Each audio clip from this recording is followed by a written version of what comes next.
आप में से बहुत से लोगों ने परमहंस योगानंद जी की अमर कृति एक योगी की आत्मकथा जरूर पढ़ी होगी। लेकिन क्या आप जानते हैं कि 20वीं सदी में ही एक और सिद्ध योगी ने एक ऐसा ही रहस्यमयी ग्रंथ लिखा जो कुंडलिनी जागरण के बाद की यात्रा का एक अद्भुत और प्रामाणिक दस्तावेज है। उस ग्रंथ का नाम है चित्त शक्ति विलास और उसके रचयिता हैं परम पूज्य स्वामी मुक्तानंद परमहंस। यह ग्रंथ वहां से आरंभ होता है जहां कई साधनाएं समाप्त हो जाती हैं। यह गुरु द्वारा शक्तिपात दीक्षा के बाद जागृत कुंडलिनी महाशक्ति के हर अनुभव, हर दिव्य दर्शन और हर चुनौती का आंखों देखा वर्णन है। चाहे आप कुंडलिनी योग के साधक हों या इस मार्ग की केवल जिज्ञासा रखते हों, यह ग्रंथ आपके लिए एक अमूल्य खजाने की तरह है जो आपकी साधना को नई ऊर्जा, नया उत्साह और एक स्पष्ट दिशा दे सकता है। इस वीडियो को अंत तक जरूर देखिएगा, क्योंकि संभव है कि इसमें छिपा ज्ञान आपकी आध्यात्मिक यात्रा को हमेशा के लिए रूपांतरित कर दे।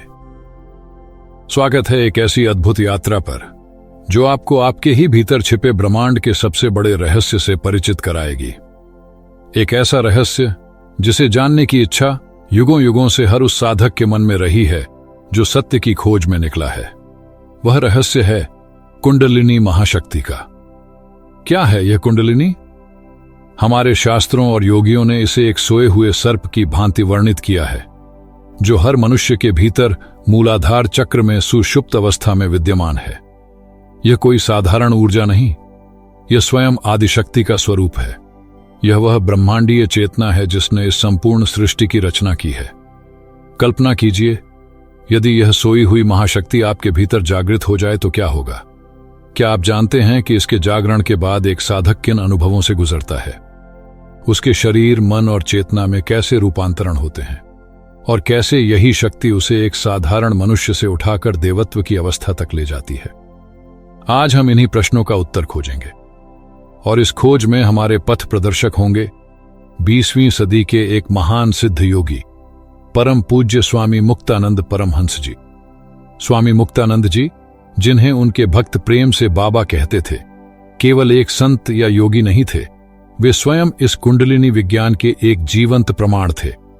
उनकी जीवन गाथा, जिसे उन्होंने अपनी आत्मकथा चित्त शक्ति विलास में स्वयं अंकित किया है, किसी साधक के लिए केवल एक आत्मकथा नहीं बल्कि एक प्रकाश स्तंभ है। यह वो दिव्य मानचित्र है जो कुंडलिनी जागरण से लेकर सिद्ध अवस्था तक के संपूर्ण मार्ग को प्रकाशित करता है। तो चलिए, आज हम बाबा मुक्तानंद जी की इस असाधारण जीवन यात्रा के साक्षी बनते हैं और उनके अनुभवों के माध्यम से यह जानने का प्रयास करते हैं कि जब एक साधक की कुंडलिनी शक्ति जागृत होती है तो उसे किस प्रकार की दिव्य अनुभूतियां होती हैं और वह शक्ति किस प्रकार उसे पूर्णता तक लेकर जाती है। बाल्यकाल और गुरु की खोज। दक्षिण भारत के एक छोटे से गांव में एक बालक का जन्म हुआ जिसका नाम रखा गया कृष्ण। कौन जानता था कि यह बालक, जिसके नैनों में एक अनूठी चमक और हृदय में संसार से एक अनजाना सा वैराग्य था, भविष्य में स्वामी मुक्तानंद के नाम से विश्व भर में जाना जाएगा। बचपन से ही उनका मन खेल कूद या सांसारिक बातों में नहीं लगता था। वे अक्सर एकांत में बैठकर किसी गहरी सोच में डूबे रहते। उनके भीतर एक प्रश्न हमेशा उठता रहता, क्या ईश्वर हैं? यदि हैं तो क्या उन्हें पाया जा सकता है, उन्हें अनुभव किया जा सकता है? यह प्रश्न कोई साधारण बौद्धिक जिज्ञासा नहीं थी, यह एक प्यासी आत्मा की तड़प थी, अपने स्रोत से मिलने की एक तीव्र अभीप्सा थी। यह अग्नि इतनी प्रबल हुई कि मात्र 15 वर्ष की आयु में जब बालक अपने भविष्य के सपने बुनते हैं, कृष्ण ने सत्य की खोज में, ईश्वर की खोज में और एक ऐसे गुरु की खोज में अपना घर परिवार त्याग दिया जो उन्हें ईश्वर का साक्षात्कार करा सके। इसके बाद आरंभ हुई एक ऐसी पदयात्रा जो लगभग 25 वर्षों तक चली।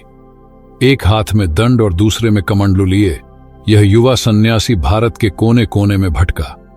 हिमालय की बर्फीली गुफाओं से लेकर कन्याकुमारी के सागर तट तक उन्होंने हर उस स्थान की यात्रा की जहां किसी सिद्ध पुरुष के होने की खबर मिलती। इस यात्रा में वे अनगिनत साधुओं, योगियों, महात्माओं और अवधूतों से मिले। उन्होंने विभिन्न साधना पद्धतियों को सीखा, शास्त्रों का अध्ययन किया और कठोर तप किए। उन्हें सिद्धियां भी प्राप्त हुईं, मान सम्मान भी मिला, पर उनके हृदय की प्यास नहीं बुझी। वे जानते थे कि उन्हें अभी वह पारस नहीं मिला है जिसके स्पर्श से लोहा सोना बन जाता है। उन्हें अभी वह सद्गुरु नहीं मिले थे जिनकी एक कृपा दृष्टि मात्र से, एक दिव्य स्पर्श मात्र से भीतर की सोई हुई कुंडलिनी जागृत हो जाती है और ईश्वर का रहस्य स्वयं प्रकट हो जाता है।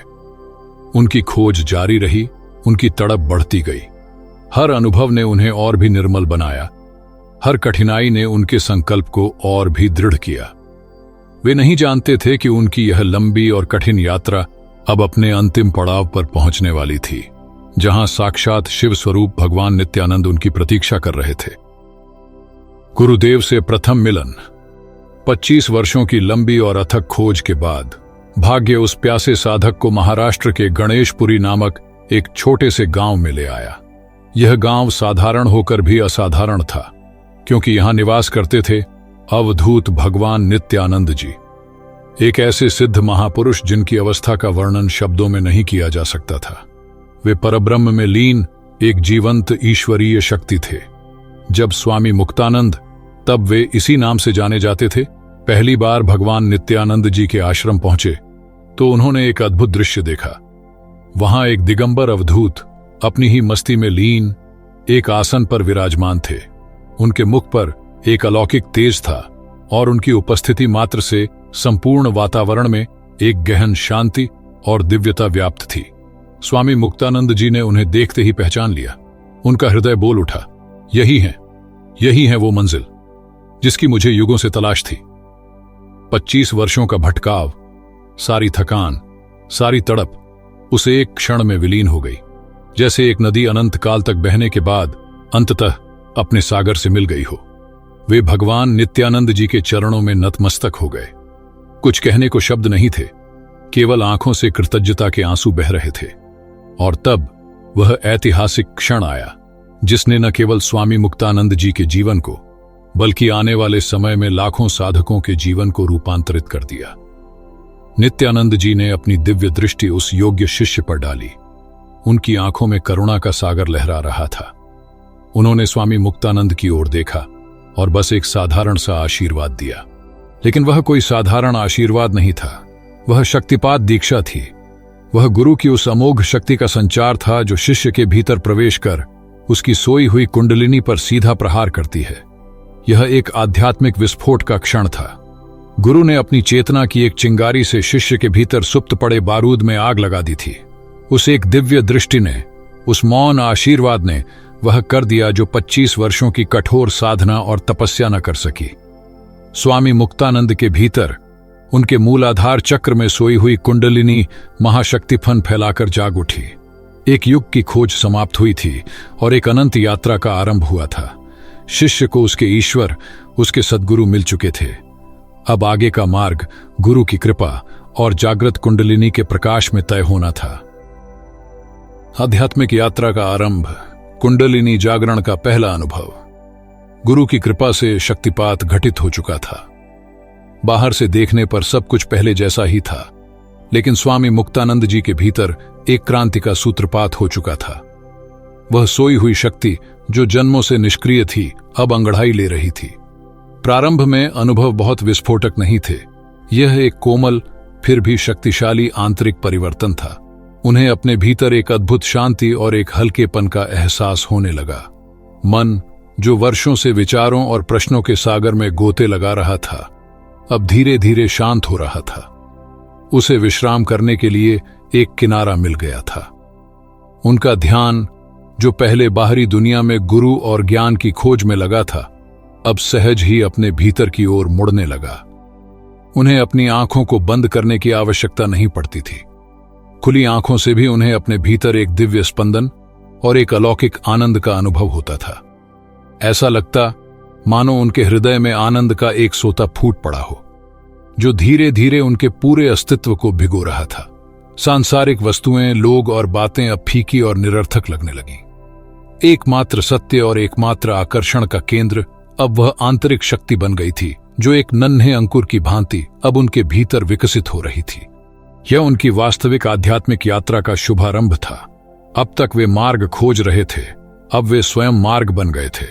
अब तक वे गुरु को बाहर ढूंढ रहे थे, अब गुरु चित्त शक्ति के रूप में उनके भीतर ही प्रकट हो गए थे, जो हर क्षण उनका मार्गदर्शन करने के लिए उपस्थित थे।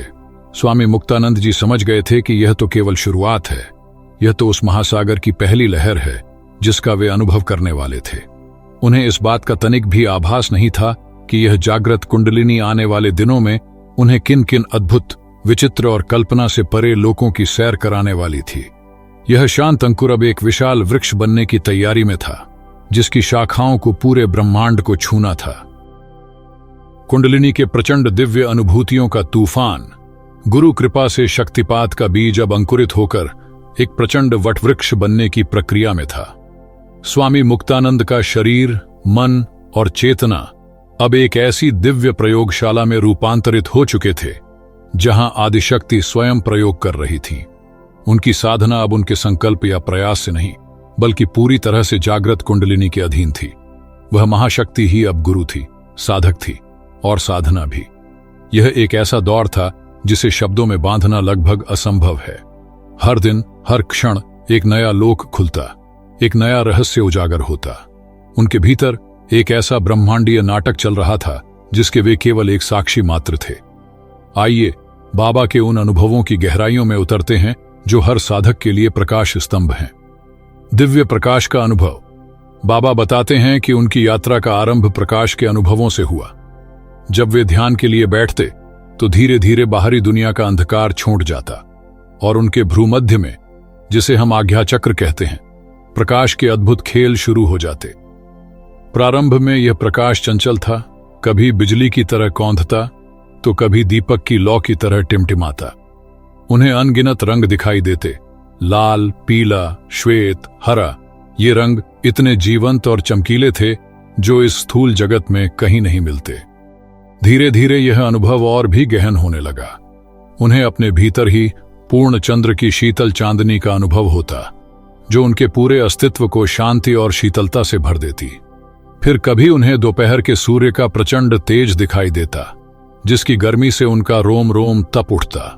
कभी कभी तो उन्हें सूर्य और चंद्र एक साथ दिखाई देते, जो इस बात का प्रतीक था कि वे द्वैत से अद्वैत की ओर बढ़ रहे हैं। और फिर उन्हें उस परम रहस्यमयी नील बिंदु का दर्शन हुआ। बाबा इसे ब्लू पर्ल या नील मोती कहते हैं। ये गहरे नीले रंग का एक छोटा सा प्रकाश बिंदु था, लेकिन उसका तेज सहस्रों सूर्यों से भी बढ़कर था। यह बिंदु स्थिर नहीं था, यह सजीव था। यह फैलता, सिकुड़ता, नृत्य करता और बाबा को अपने प्रकाश के महासागर में डुबो देता। उन्हें यह स्पष्ट बोध हुआ कि यही वह बीज है, यही चेतना का मूल स्रोत है, यही वह द्वार है जिसे पार करके आत्मा परमात्मा से मिलती है। वे घंटों इस नीले प्रकाश के आनंद में डूबे रहते और जब वे उस अवस्था से बाहर आते तो उनकी दुनिया बदल चुकी होती। दिव्यनाद का श्रवण। प्रकाश के साथ साथ उनके भीतर का आकाश दिव्य ध्वनियों से गूंजने लगा। इसे योगी अनाहत नाद कहते हैं, यानी वो ध्वनि जो बिना किसी आघात के उत्पन्न होती है। प्रारंभ में उन्हें झींगुरों की झंकार या भंवरों के गुंजन जैसी सूक्ष्म ध्वनियां सुनाई देती। जैसे जैसे साधना गहरी होती गई, ये ध्वनियां और भी स्पष्ट और मधुर होती गईं। उन्हें अपने भीतर मंदिरों की घंटियों का मधुर नाद सुनाई देता। कभी पूजा के शंख की पवित्र ध्वनि गूंजती तो कभी वीणा या बांसुरी के ऐसे मनमोहक स्वर सुनाई देते जो हृदय को प्रेम और विरह से भर देते। कभी कभी तो उन्हें मेघों की गर्जना या सागर की लहरों का घोष सुनाई देता, जो कुंडलिनी की प्रचंड शक्ति का परिचायक था। इन सभी ध्वनियों के पीछे एक ध्वनि निरंतर चलती रहती थी, जो थी ओम का अनाहत नाद। यह कोई मानसिक जाप नहीं था, यह ध्वनि उनके भीतर के आकाश से स्वयं प्रकट हो रही थी। यह सृष्टि की आदिम ध्वनि थी, प्रणव का नाद। यह ध्वनि इतनी शक्तिशाली थी कि उनका पूरा शरीर और मन इसके स्पंदन से कंपायमान हो उठता। बाबा कहते हैं कि इस नाद को सुनने वाला साधक बाहरी कोलाहल से मुक्त होकर परम शांति में लीन हो जाता है। अनैच्छिक यौगिक क्रियाएं। जब शक्ति बनी योग गुरु, शायद सबसे आश्चर्यजनक और बाहरी व्यक्ति के लिए सबसे विचित्र अनुभव था अनैच्छिक यौगिक क्रियाओं का घटित होना। कुंडलिनी, जिसे योग माया भी कहते हैं, अब स्वयं योग गुरु बनकर उनके शरीर का शोधन कर रही थी। जैसे ही वे ध्यान में बैठते, उनका शरीर अपने आप हिलने डुलने लगता। कभी उनका सिर तेजी से घूमने लगता तो कभी पूरा शरीर एक झूले की तरह आगे पीछे डोलने लगता। उनके हाथ अपने आप विभिन्न मुद्राओं में बंध जाते, ऐसी ऐसी जटिल मुद्राएं जिनका उन्हें पहले कोई ज्ञान नहीं था। उनका शरीर स्वतः ही कठिन योगासनों की स्थिति में चला जाता। वे वज्रासन, सिद्धासन, शीर्षासन जैसे आसन बिना किसी प्रयास के करने लगते। उनकी श्वासों पर भी उनका नियंत्रण नहीं था। कभी सांसें इतनी तेज हो जाती जैसे कोई धौंकनी चल रही हो, तो कभी पूरी तरह से रुक जाती और वे लंबे अंतराल तक बिना सांस लिए परमानंद की अवस्था में बैठे रहते। यह कुंडलिनी शक्ति द्वारा की जाने वाली आंतरिक शुद्धि थी, जिसे क्रियावती दीक्षा कहते हैं। शक्ति स्वयं साधक के शरीर की नाड़ियों को स्वच्छ कर रही थी, ग्रंथियों को खोल रही थी, ताकि वह उच्च चेतना के दिव्य प्रवाह को अपने भीतर धारण करने के योग्य बन सके। कई बार लोग उन्हें देखकर समझते कि उन्हें कोई द्वारा पड़ा है, पर बाबा भीतर से जानते थे कि यह मां कुंडलिनी की कृपा है जो उनके स्थूल शरीर को दिव्य शरीर में रूपांतरित कर रही है। दिव्य दर्शन एवं सूक्ष्म जगत की यात्रा। अब उनकी चेतना केवल इस स्थूल शरीर तक सीमित नहीं थी, वह सूक्ष्म जगत में प्रवेश कर चुकी थी। उन्हें ऐसे ऐसे दिव्य दर्शन होने लगे जो मन और बुद्धि से परे हैं। उन्हें अपने इष्ट देवों के, सिद्ध ऋषियों और मुनियों के साक्षात दर्शन होते। वे उनसे बातें करते, उनसे मार्गदर्शन प्राप्त करते। कभी उन्हें अपने सामने विशाल सर्प दिखाई देते जो कुंडलिनी शक्ति के ही प्रतीक थे। कभी उन्हें ऐसे अद्भुत बाग, बगीचे और सरोवर दिखाई देते जिनका सौंदर्य इस पृथ्वी पर कहीं नहीं मिल सकता। उनकी चेतना शरीर से बाहर निकलकर विभिन्न लोकों की यात्रा कर आती। वे अपने सूक्ष्म शरीर से चंद्रलोक, सूर्यलोक और अन्य दिव्य लोकों की सैर कर आते और वहां के जीवन को देखते। यह अनुभव उन्हें विश्वास दिलाता कि यह दृश्यमान जगत ही सब कुछ नहीं है। इसके परे अनंत लोक और अनंत जीवन विद्यमान है। मानसिक और भावनात्मक रूपांतरण। यह समस्त अनुभव केवल सूक्ष्म जगत तक ही सीमित नहीं थे। इनका गहरा प्रभाव उनके मन और भावनाओं पर पड़ रहा था। उन्हें आनंद के ऐसे तीव्र झटके लगते जिसे शास्त्रों में परमानंद कहा गया है। यह आनंद किसी बाहरी वस्तु या व्यक्ति से नहीं मिलता था, यह उनके अपने भीतर से फूटता था। इस आनंद की एक लहर आती और उन्हें घंटों के लिए बाह्य जगत से विस्मृत कर देती। उनके हृदय में प्रेम का एक ऐसा महासागर उमड़ पड़ा था जो बिना किसी भेदभाव के सृष्टि के कण कण की ओर बहता था। चींटी, कुत्ता, पेड़, पत्थर, उन्हें सब में अपना ही स्वरूप, अपने ही गुरु का स्वरूप दिखाई देता। अहंकार, क्रोध, घृणा, भय जैसे नकारात्मक भाव इस प्रेम और आनंद की बाढ़ में ऐसे बह गए जैसे कोई तिनका बह जाता है। वे हर क्षण एक दिव्य नशे में, एक अलौकिक मस्ती में डूबे रहते। यह कुंडलिनी का वैभव था जो अपने साधक के व्यक्तित्व को पूरी तरह से गलाकर उसे एक नए, दिव्य और प्रेमपूर्ण स्वरूप में ढाल रही थी। किंतु यह यात्रा केवल आनंद और प्रकाश की ही नहीं थी। इस दिव्य रूपांतरण की प्रक्रिया में साधक को गहन पीड़ा और अंधकार की अग्नि परीक्षा से भी गुजरना पड़ता है। साधना की अग्नि परीक्षा। दिव्य प्रकाश, अनहद नाद और परमानंद का यह अनुभव एक पक्ष था, लेकिन सिक्के का एक दूसरा पक्ष भी होता है। कुंडलिनी की यात्रा केवल आनंद और प्रकाश के फूलों से सजी सेज नहीं है। यह एक प्रचंड रूपांतरण की अग्नि है और इस अग्नि में साधक के पुराने स्व की आहुति पड़ना अनिवार्य है। यह एक ऐसी अग्नि परीक्षा है जिसमें साधक का धैर्य, उसकी श्रद्धा और उसका संकल्प सब कुछ दांव पर लग जाता है। स्वामी मुक्तानंद जी ने इस अग्नि परीक्षा को अपनी पूरी गहनता में अनुभव किया। जब कुंडलिनी का तूफान अपने चरम पर होता तो उनका शरीर असहनीय पीड़ा से तड़प उठता। उन्हें ऐसा लगता मानो उनके शरीर की एक एक नाड़ी, एक एक नस को कोई फाड़ रहा है। कभी उनके शरीर में ऐसी प्रचंड अग्नि जलती कि उन्हें लगता वे जलकर भस्म हो जाएंगे और वे ठंडे पानी में कूदने के लिए भागते। तो कभी उनके भीतर ऐसी गहन शीतलता व्याप जाती कि हड्डियां तक कांप उठती और कई कई कंबल भी उन्हें गर्माहट नहीं दे पाते। शरीर में विचित्र रोग प्रकट होने लगते और फिर अपने आप ही शांत हो जाते। कभी शरीर पत्थर की तरह भारी हो जाता तो कभी रुई के फाहे की तरह हल्का। यह सब उस महाशक्ति द्वारा शरीर का कायाकल्प करने की प्रक्रिया थी। वह पुराने, रोगी और कमजोर शरीर को एक नए, दिव्य और शक्तिशाली सिद्ध देह में रूपांतरित कर रही थी। लेकिन यह प्रक्रिया अत्यंत पीड़ादायक थी। शारीरिक पीड़ा से भी कहीं अधिक चुनौतीपूर्ण थी मानसिक और भावनात्मक उथल पुथल। जिस मन ने परमानंद के सागर में गोते लगाए थे, वही मन अब अचानक निराशा और अवसाद के गहरे गर्त में जा गिरता। उनके भीतर जन्मों जन्मों से सोए हुए राक्षस जाग उठते। काम, क्रोध, लोभ, भय, ये सभी वृत्तियां अपनी पूरी शक्ति से उन पर आक्रमण करती। यह वह अवस्था थी जिसे आध्यात्मिक मार्ग में अंधकार की रात्रि, dark night of the soul कहा जाता है। बाबा को कई बार यह गहन संदेह घेर लेता कि कहीं वे पागल तो नहीं हो रहे, कहीं उन्होंने कोई गलत मार्ग तो नहीं पकड़ लिया। वे सोचते, यह कैसी साधना है जो आनंद देने के बजाय इतनी पीड़ा दे रही है। उनका मन उनसे कहता, छोड़ दो यह सब, वापस लौट चलो। यह कुंडलिनी द्वारा की जाने वाली सबसे गहरी सफाई थी। वह उनके चित्त पर पड़े जन्म जन्मांतर के संस्कारों को, दबी हुई इच्छाओं को और गहरे भयों को खोद खोद कर सतह पर ला रही थी, ताकि उन्हें हमेशा के लिए जलाकर भस्म किया जा सके। जैसे एक गंदे बर्तन को आग में तपाकर ही शुद्ध किया जाता है, वैसे ही चित्त को भी इस आध्यात्मिक अग्नि में तपना पड़ता है। यह साधना का सबसे खतरनाक और निर्णायक मोड़ है। यहीं पर आकर अच्छे अच्छे साधक या तो भयभीत होकर मार्ग छोड़ देते हैं या फिर दिशाहीन होकर सच में अपना मानसिक संतुलन खो बैठते हैं।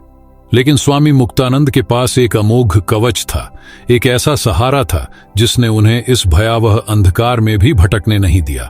और वह कवच था उनके अपने सद्गुरु में उनकी अटूट श्रद्धा और उनका अचूक मार्गदर्शन। गुरु का मार्गदर्शन, तूफान में एक सुरक्षित लंगर। कुंडलिनी साधना का यह महासागर जितना अद्भुत और रत्नों से भरा है, उतना ही अज्ञात और तूफानों से भी भरा है।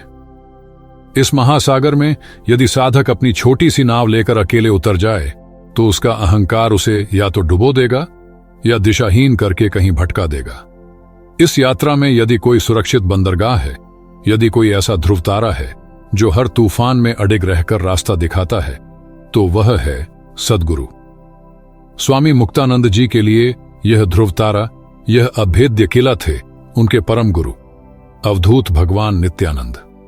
जब जब कुंडलिनी की प्रचंड अग्नि में उनका शरीर और मन जलने लगता, जब साधना की पीड़ा असहनीय हो जाती और बुद्धि कोई रास्ता नहीं सुझा पाती, तब बाबा एक हारे हुए बालक की तरह अपने गुरु की शरण में पहुंचते। वे भगवान नित्यानंद के समक्ष बैठ जाते, जो अक्सर अपनी ही अवधूत अवस्था में मौन में लीन रहते थे। बाबा अपनी सारी व्यथा, अपनी सारी पीड़ा, अपना सारा भय उनके चरणों में उंडेल देते और गुरु की करुणा बरसती। भगवान नित्यानंद अक्सर कुछ कहते नहीं थे, वे बस अपनी गहरी, शांत और प्रेममयी आंखों से बाबा की ओर देखते। उस एक दृष्टि में ही इतनी शक्ति होती, इतनी करुणा होती कि वह बाबा के भीतर चल रहे सारे तूफान को शांत कर देती। उनकी दृष्टि एक दिव्य औषधि की तरह काम करती, जो पीड़ा को हर लेती और मन को स्थिर कर देती। कभी कभी वे बस अपना हाथ उठाते और अभय का इशारा करते, या बस इतना कहते, सब ठीक हो जाएगा, ये आता है और चला जाता है, इसमें टिका नहीं जाता, डरो मत। गुरु के यह साधारण से शब्द किसी वेद मंत्र से भी अधिक शक्तिशाली साबित होते। वे सीधे बाबा के हृदय में उतर जाते और उनकी सारी शंकाओं को निर्मूल कर देते। उन्हें यह गहरा विश्वास हो जाता कि वे अकेले नहीं हैं, उनके रक्षक, उनके गुरु हर पल उनके साथ हैं और जो कुछ भी हो रहा है वह उन्हीं की निगरानी में हो रहा है। बाबा ने अपने अनुभव से यह गहरा सत्य जाना कि गुरु केवल एक बाहर बैठा हुआ शरीर नहीं है। गुरु एक तत्व है, एक चेतना है, एक रक्षा कवच है जो शिष्य के भीतर और बाहर हर पल उसकी रक्षा करता है। जब शिष्य अपनी बुद्धि, अपना अहंकार और अपनी साधना का कर्तापन सब कुछ गुरु के चरणों में समर्पित कर देता है, तब गुरु उस साधना की बागडोर स्वयं अपने हाथ में ले लेते हैं। फिर शिष्य को कुछ करना नहीं पड़ता, वह केवल एक दृष्टा, एक साक्षी बन जाता है। शक्ति ही क्रिया करती है और गुरु उस क्रिया को नियंत्रित और निर्देशित करते हैं। वे जानते हैं कि शिष्य को कब कितनी ऊर्जा देनी है, कब उसकी परीक्षा लेनी है और कब उसे विश्राम देना है। समर्पण के बाद शिष्य की हार जीत, उसका योगक्षेम सब गुरु की जिम्मेदारी बन जाती है। यह गुरु कृपा का ही चमत्कार था कि स्वामी मुक्तानंद जी साधना के उस भयावह अंधकार और पीड़ा के सागर से सुरक्षित बाहर निकल आए। इसने यह सिद्ध कर दिया कि कुंडलिनी के इस राजपथ पर अकेले चलने का अहंकार नहीं करना चाहिए। एक जीवंत सिद्ध सद्गुरु का मार्गदर्शन ही वह नौका है, उनकी कृपा ही वह पतवार है जो साधक को इस उफनते महासागर के पार सिद्ध अवस्था के शांत और परम आनंदमय किनारे तक सुरक्षित पहुंचा सकती है। सिद्ध अवस्था की प्राप्ति, अहम ब्रह्मास्मि का अनुभव। गुरु कृपा के कवच में सुरक्षित साधना की प्रचंड अग्नि में तप कर स्वामी मुक्तानंद का अस्तित्व अब एक शुद्ध स्वर्ण की भांति निर्मल और देदीप्यमान हो चुका था। चित्त पर पड़े जन्म जन्मांतर के संस्कार भस्म हो चुके थे, अहंकार गल चुका था और द्वैत की सारी दीवारें ढह चुकी थीं। अब उनका पात्र उस परम अनुभव को धारण करने के लिए पूरी तरह से तैयार था, जिसके लिए हर योगी युगों युगों तक साधना करता है। अंतिम विलय का क्षण, आत्म साक्षात्कार। कुंडलिनी शक्ति का प्रवाह, जो अब तक प्रचंड और तूफानी था, अब अत्यंत सूक्ष्म, तीव्र और अनुशासित हो गया था। एक एक करके मूलाधार से आज्ञा चक्र तक के सभी ऊर्जा केंद्रों का भेदन करने के बाद वह दिव्य सर्पिणी अब अपने अंतिम लक्ष्य की ओर बढ़ रही थी। यह लक्ष्य था मस्तिष्क का सर्वोच्च केंद्र, सहस्रार चक्र, जिसे 1000 पंखुड़ियों वाला कमल कहा जाता है। यह परम शिव का, शुद्ध चेतना का, सनातन अस्तित्व का निवास स्थान है। यह वह शून्य है जहां से संपूर्ण सृष्टि का सृजन होता है। और फिर एक गहन ध्यान की अवस्था में वह परम सौभाग्य का, वह अनंत काल से प्रतीक्षित क्षण आ ही गया। बाबा ने अनुभव किया कि वह जागृत कुंडलिनी शक्ति, जो अब तक एक ऊर्जा धारा के रूप में यात्रा कर रही थी, एक दीप्तिमान प्रकाश रेखा में रूपांतरित होकर तीव्र गति से सहस्रार की ओर बढ़ी। जैसे ही उसने सहस्रार में प्रवेश किया, वहां एक ब्रह्मांडीय विस्फोट हुआ। शक्ति का अपने स्रोत शिव से महामिलन हो गया। जीवात्मा अपनी यात्रा पूरी करके परमात्मा में विलीन हो गई। बूंद अपने महासागर में समा गई और स्वयं महासागर हो गई। उस एक क्षण में समय और स्थान का अस्तित्व मिट गया। जानने वाला ज्ञान और झेय का भेद समाप्त हो गया। अनुभव करने वाला और अनुभव की प्रक्रिया दोनों एक ही चेतना में विलीन हो गए। सारे दिव्य प्रकाश, सारे अनहद नाद, सारे दर्शन, सारी अनुभूतियां जिस स्रोत से उत्पन्न हुई थीं, उसी परम शून्य में लय हो गईं। जो शेष रहा उसे शब्दों में नहीं कहा जा सकता। वह थी केवल सत्ता, केवल होना, एक असीम, अनंत, अखंड, देश कालातीत, परमानंद से परिपूर्ण शुद्ध चेतना। जब इस अवस्था के बाद स्वामी मुक्तानंद की भौतिक आंखें खुलीं, तो दुनिया वही थी, पर देखने वाला बदल चुका था। अब देखने वाला कोई मुक्तानंद नामक व्यक्ति नहीं था, बल्कि स्वयं शिव की दृष्टि से यह जगत देखा जा रहा था। अब उन्हें जो कुछ भी दिखाई देता, उसमें उन्हें अपना ही विस्तार, अपना ही स्वरूप प्रतिबिंबित होता। एक चींटी की चाल में, एक फूल के खिलने में, एक नदी के बहने में, एक शिशु की मुस्कान में, उन्हें हर जगह एक ही चेतना का, एक ही शक्ति का दिव्य नृत्य दिखाई दे रहा था। उन्हें शास्त्रों में वर्णित महावाक्यों का अब बौद्धिक ज्ञान नहीं, बल्कि प्रत्यक्ष अपरोक्ष अनुभव हो गया था। तत्त्वम् असि, वह तू ही है। अयम आत्मा ब्रह्म, यह आत्मा ही ब्रह्म है। और सबसे बढ़कर अहम ब्रह्मास्मि, मैं ही वह पर ब्रह्म हूं। यह सिद्ध अवस्था थी, यह जीवन जीते हुए मुक्ति थी। अब वे कोई ऐसे साधक नहीं थे जो ईश्वर को खोज रहा हो। वे स्वयं उस ईश्वरीय चेतना के जीवंत और जागृत स्वरूप बन गए थे।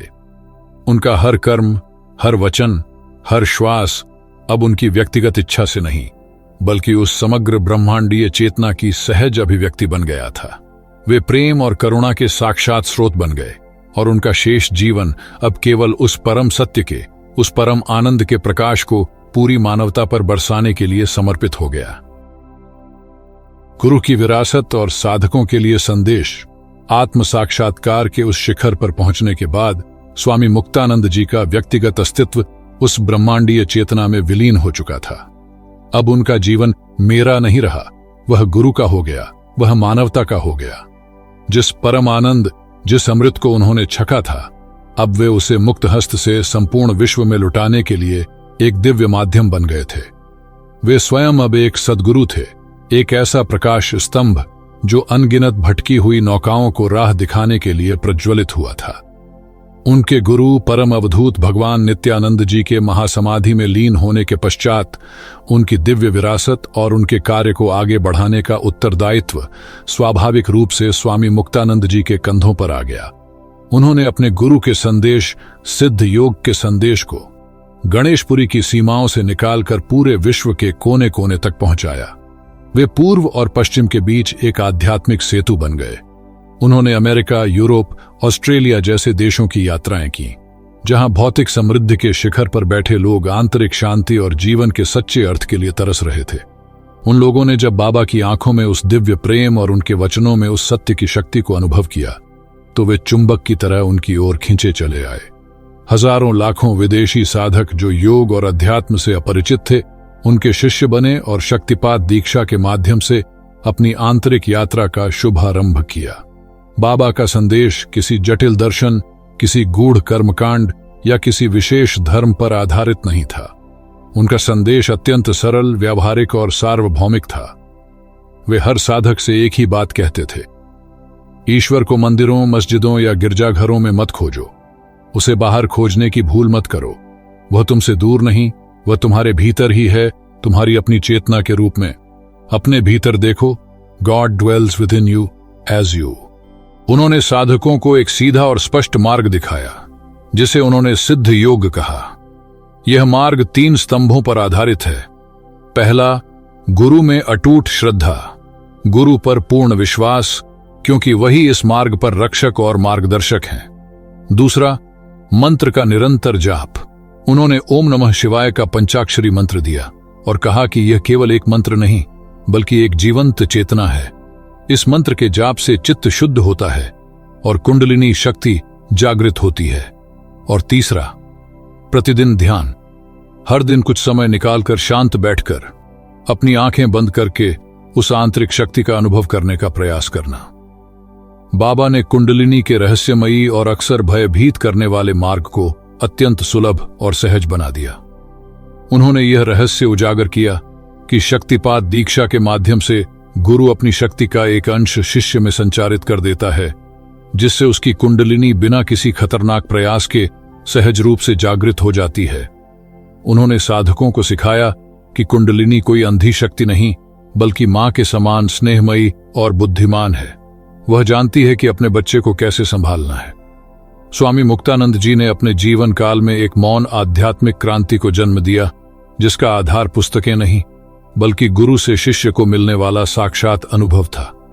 उनकी विरासत आज भी उनके द्वारा स्थापित आश्रमों, उनके ग्रंथों और उनके सन्यासी व गृहस्थ शिष्यों के माध्यम से पूरी दुनिया में जीवित है और निरंतर अनगिनत साधकों को उनके अपने ही भीतर छिपे हुए ईश्वर से मिलने का सरल और शक्तिशाली मार्ग दिखा रही है। अपनी आंतरिक यात्रा आरंभ करें तो यह थी एक सिद्ध योगी परम पूज्य स्वामी मुक्तानंद परमहंस जी की असाधारण जीवन गाथा। एक ऐसी यात्रा जो एक छोटे से गांव के एक जिज्ञासु बालक से आरंभ हुई और अहम ब्रह्मास्मि के परम अनुभव पर जाकर शिखर को छू गई। यह कथा हमें केवल एक संत के जीवन का वृत्तांत नहीं सुनाती। यह कथा इस बात का जीवंत और ज्वलंत प्रमाण है कि एक साधारण मनुष्य, जिसके हृदय में सत्य को जानने की सच्ची, प्रामाणिक और तीव्र अभीप्सा हो, अपने ही भीतर स्थित उस सोई हुई ब्रह्मांडीय महाशक्ति को जागृत करके इसी जीवन में, इसी शरीर में देवत्व को उपलब्ध हो सकता है। बाबा की यात्रा हमें आश्वस्त करती है कि हमारे भीतर दुखों, भयों, सीमाओं और मृत्यु के पार एक ऐसा आयाम है जो परमानंद, ज्ञान और अमृता का शाश्वत सागर है, और उस सागर तक पहुंचने का मार्ग भी हमारे ही भीतर है। वह मार्ग है कुंडलिनी का राजपट। यह कथा केवल स्वामी मुक्तानंद जी की नहीं है। गहराई से देखें तो यह आपकी और मेरी, हम सब की कहानी है। यह हमारे भीतर छिपी हुई उस अनंत गौरवशाली संभावना की कहानी है जिसे हम अक्सर भुलाए रहते हैं। वह दिव्य शक्ति, वह कुंडलिनी, वह गुरु तत्व, वह शिव स्वरूप आपके भीतर भी ठीक उसी तरह, उसी पूर्णता में विद्यमान है जैसे वह बाबा के भीतर था। वह आपके एक सच्चे हृदय से किए गए आह्वान की, एक गहरी प्यास की प्रतीक्षा कर रहा है। तो आज इस यात्रा के अंत में स्वयं से एक प्रश्न पूछिए, क्या आप अपने इस सांसारिक जीवन की भाग दौड़, सुख दुख के इस अंतहीन चक्र से थक चुके हैं? क्या आपके भीतर कहीं एक महीन सी आवाज उठती है जो पूछती है, क्या जीवन बस इतना ही है या इससे बढ़कर भी कुछ है?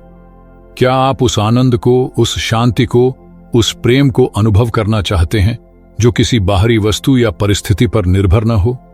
यदि आपका उत्तर हां है, यदि आपके भीतर एक छोटी सी भी चिंगारी है तो उसे हवा दें। अपनी आंतरिक यात्रा को और अधिक न टालें। आज, अभी, इसी क्षण उसे आरंभ करने का संकल्प लें। कैसे करें आरंभ? मार्ग वही है जो बाबा ने हमें दिखाया। किसी ऐसे जीवंत मार्गदर्शक या परंपरा की शरण लें जिन पर आपका हृदय विश्वास करता हो। श्रद्धा और विश्वास के साथ एक दिव्य नाम, एक मंत्र को अपना 24 घंटे का साथी बनाएं और हर दिन, चाहे कितना भी व्यस्त क्यों ना हो, कम से कम कुछ पल निकालकर अपनी आंखें बंद करके, संसार से मुंह मोड़कर, अपने भीतर बैठने का, अपनी श्वासों को देखने का, अपने हृदय की धड़कन को सुनने का अभ्यास करें। प्रारंभ में शायद आपको कुछ भी अनुभव ना हो।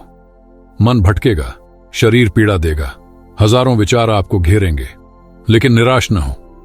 बस एक अबोध बालक की तरह पूरी श्रद्धा और धैर्य के साथ अपना अभ्यास जारी रखें। एक दिन गुरु कृपा से आपके भीतर भी वह दिव्य अंकुर अवश्य फूटेगा। आपकी अपनी कुंडलिनी शक्ति जागेगी और आपको भी उन सभी दिव्य अनुभवों के मार्ग पर ले जाएगी जिनका वर्णन आज हमने किया। याद रखिए, आप केवल यह नाम रूप, यह शरीर या यह चंचल मन नहीं है। आप वह शुद्ध चेतना है। आप साक्षात शिव और शक्ति का चलता फिरता स्वरूप हैं। अपने इस अनंत गौरव को पहचानिए। अपनी इस खोई हुई विरासत पर अपना अधिकार कीजिए। अपनी आंतरिक यात्रा आरंभ कीजिए। तो आज की इस दिव्य चर्चा में बस इतना ही। आपको यह वीडियो कैसी लगी? अपने विचार हमें नीचे कमेंट में जरूर बताइए। यदि यह जानकारी आपको उपयोगी लगी हो तो इसे अपने प्रियजनों तक पहुंचाएं ताकि अधिक से अधिक लोग इस ज्ञान से लाभान्वित हो सकें। और यदि आप हमारे चैनल पर नए हैं तो इसे सब्सक्राइब करना न भूलें ताकि ऐसे ही प्रेरणादायक विषयों से आप जुड़े रहें। फिर मिलेंगे अगली वीडियो में। तब तक के लिए धन्यवाद।